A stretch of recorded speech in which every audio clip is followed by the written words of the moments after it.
All right, let's jump right in. We're going to tackle a topic that sounds, maybe a little dry, the interpretation of statutes. But stick with me because it's actually like a high-stakes detective story. It's all about figuring out what the words that literally run our lives truly mean, sometimes decades after they were first written down. I mean, think about it, right? A law gets passed, it's written down, the ink is dry. But is that it? Is the meaning just locked in forever? Or is that really just the start of the conversation? This single question, believe it or not, is at the core of how our legal system works every single day. Okay, so before we go any further, we've got to make sure we're all speaking the same language. Let's just quickly break down the basics. I promise it's super simple. So you've got two main words here. First, interpretation. All that means is explaining the meaning of something. That's it. Then you have statute. It's just a fancy word for a written law, one that's been passed by a legislature. Pretty straightforward, yeah? So you smash those two ideas together, and what do you get? The interpretation of statutes. It's the whole process of digging in and discovering the true meaning, the real intent behind a law. It's all about figuring out what were those lawmakers actually trying to do when they wrote this thing. But that raises a good question, doesn't it? Why do we even have to do this? I mean, shouldn't the meaning just be obvious? Well, this is where things get really, really interesting. See, the main goal here is absolutely critical.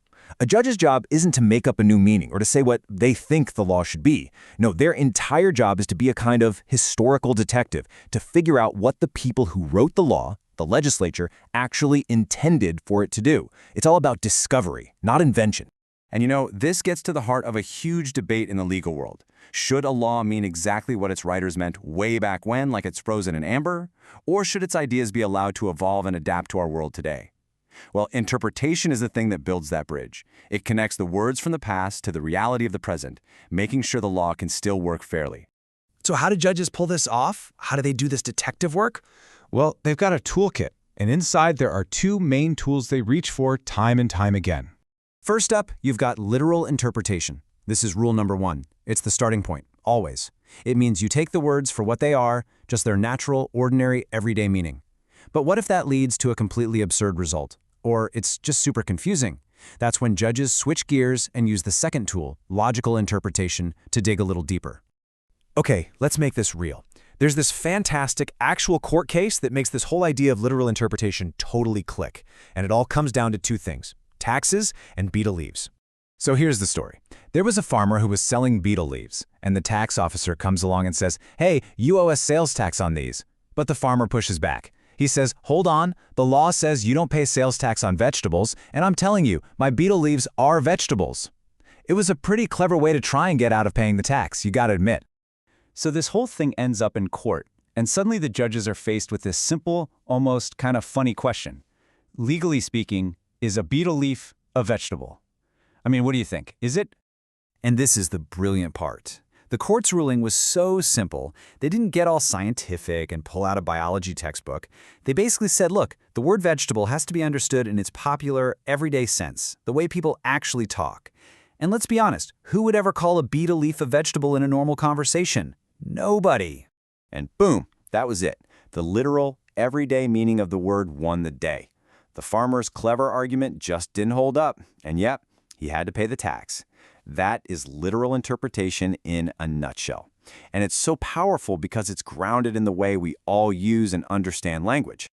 Okay, but what happens when that first tool, the literal meaning, just doesn't work? What if the words on the page are actually the source of the problem? Well, that's when judges have to reach for that second tool in their kit, logical interpretation. Now, they don't just do this on a whim. Judges only switch to logical interpretation when they hit a major roadblock. There are basically three big triggers. First, ambiguity. A word could mean a few different things. Like if a law says no vehicles in the park, does a skateboard count? What about a wheelchair? Second, there's inconsistency, where one part of the law seems to completely contradict another.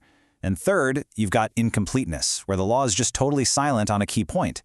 When any of that happens, a judge has to look beyond the literal words to find the law's real spirit. So when you step back and look at the big picture, you can really see it. This whole process. It's that bridge we were talking about earlier. It's the mechanism that connects the words of the past with the messy reality of the present. It's what keeps our laws from becoming obsolete, dusty old relics. And that really leaves us with one last big question to think about. We live in a world that is changing faster than ever, right? We've got AI, crazy new technologies, things that lawmakers 100 years ago couldn't even dream of. So are these old school tools of interpretation still going to be enough?